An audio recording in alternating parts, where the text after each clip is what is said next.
This guy, when it says 21 years on the board of directors of the California Motorcycle Dealers Association, I've got to tell you, he's been president of groups and associations. He's a hard-working guy. He does things for Abate of California to help us with legislation up in Sacramento. His efforts, a lot of them behind the scenes, but I got to tell you, he works hard and has done some amazing things. And I want to say one more thing, because the Port Authority Police Department of New York and New Jersey wanted me to thank him again. When we called Oliver in 2001, right after September 11, 37 Port Authority cops were killed, and their widows and the children of these cops needed help. They had not received anything yet. And one of the people that I thought that they should reach out to was Oliver. And he made sure, because we had hoped to get maybe 10 to 15,000, as a lot of people donated. He made sure, and he handed them a check at the Love Ride to the Port Authority Police Department, the Port Authority Police Association, of $40,000, and they wanted to honor you and thank you again, Oliver, for that real special thing. So thank you. You're a gentleman, and an honor to know. Thank you.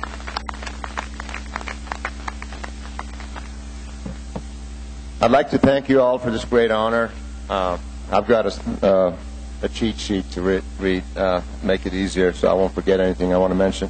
But I'm very humbled to be in this Hall of Fame, and looking at the roster of people who are in this Hall of Fame truly makes me proud, and knowing that I'll soon be among them.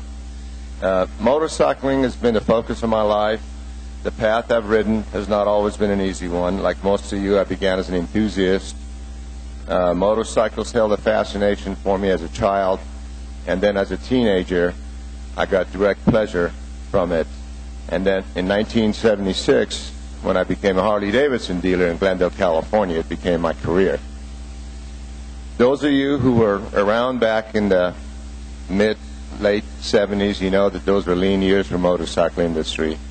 And I was on a shoestring budget, hand-to-mouth kind of existence, and I was supported by a group of loyalists, Harley-Davidson riders back then, who supported us through a lot of quality control issues and through a lot of bad press to get us through that period.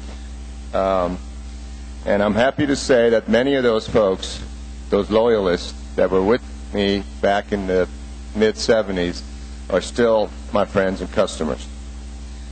Of course, things turned around in the 80s when Harley-Davidson left the AMF era behind with some top-notch design and engineering.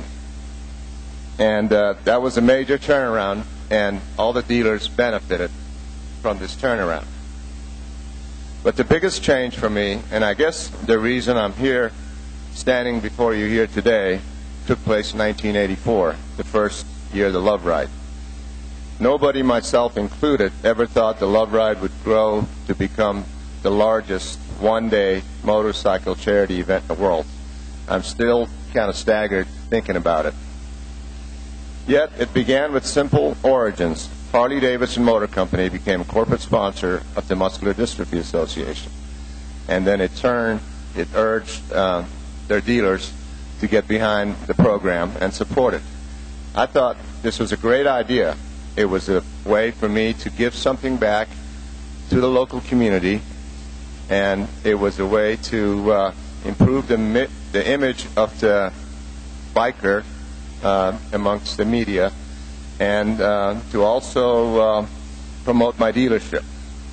I began in 1981 with a biker's carnival, kind of keen to the JC's kind of kiddie carnivals, except for an adult audience. We had a little more fun, and back then we had things that we don't do anymore today, like, you know, some of the things they told us we shouldn't be doing anymore because it wasn't helping the image anymore. But anyway, we had a lot of fun back in those bikers carnivals, but they were minor events compared to the Love Ride. But they did give me the encouragement and the confidence to start the Love Ride in 1984. The first Love Ride became a success, and it's kind of like one of those hit and miss things. You know, sometimes you hit nail right in the head and just goes, drive it right through. And this was the case of the Love Ride. I had Robbie Krieger, the guitar player from the group Doors, came out in our support. I even got Willie G. Davidson to come out in our support. And it was a great Love Ride. And then after that, because of its success, we went into a second annual Love Ride and a third and a fourth, and now we're approaching our 25th year. Amazing how 25 years just almost flew away. So we're truly blessed. Always had good weather and a great safety record, but mostly we had some tremendous support from volunteers, from the factory, from celebrities, from the city and county officials, and especially from the motorcycling community, who have embraced our ride and the numerous charities the Love Ride Foundation serves. Now, the Love Ride is undergoing a further evolution this year. It's about to become part of the new California Bike Week. A concept that I've been pondering on for many years. California Bike Week is not quite a week-long event yet, but it will be a 3-day event this November 9th, 10th, and 11th. Combining national level flat track racing. Chris Carr, you listening? Flat track racing, AHDRA drag racing, and a huge trade show. And of course, we'll have the Sunday Love Ride there, all at one facility at the LA County Fairgrounds. We haven't had any flat track racing, any national level flat track racing in Southern California or anywhere in California for years. So we're trying to rekindle that going on. The Harley-Davidson corporate supporting us. In fact, they're bringing out their wrecking crew, and there are quite a few national riders involved. So all you flat track racers out there, please consider coming out and joining us. And if you need more information, please feel free to contact me at Harley-Davidson of Glendale, California, and I'll send you all the details.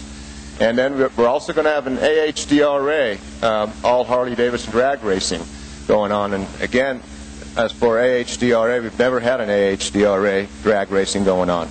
That event's taking place at the same track that NHRA is going races on. So it's a great facility, great venue.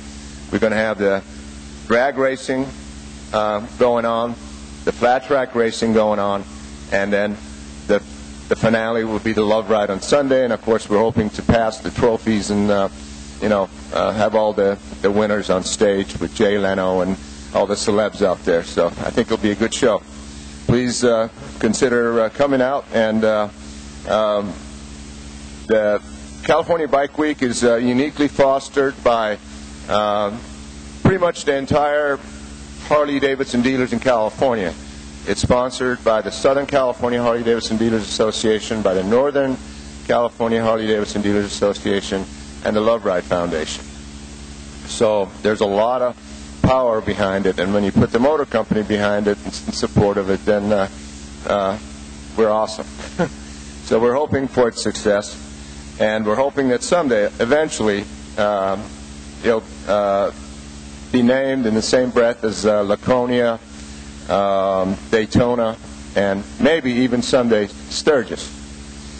So there's some exciting things coming up, and I have many people to thank. Too many to name all here, but I'd like to thank my family and my children who have ridden this crazy, twisty road with me the whole time, and they are indeed the future management of Love Ride, my dealership. I'd like to leave you all with one last word, and the reason I'm so proud to be here today. I'm a Harley-Davidson dealer. I'm a businessman, yes. But for the most part, I'm also what I am really is a biker. I love motorcycles. I love all the motorcycling people. I love everybody associated with motorcycling. And I also love a great party. And what bigger party than Sturgis? So to come out here to Sturgis and be inducted into the Hall of Fame, the thought of that is just overwhelming. Thanks again. Thank you very much. Don't forget that as evidence that you were here, Oliver. Hey, it takes a lot of guts to put the Love Ride on the line and bring it down to Pomona. A lot of generosity and a lot of courage, so thank you. At the Love Ride. pity.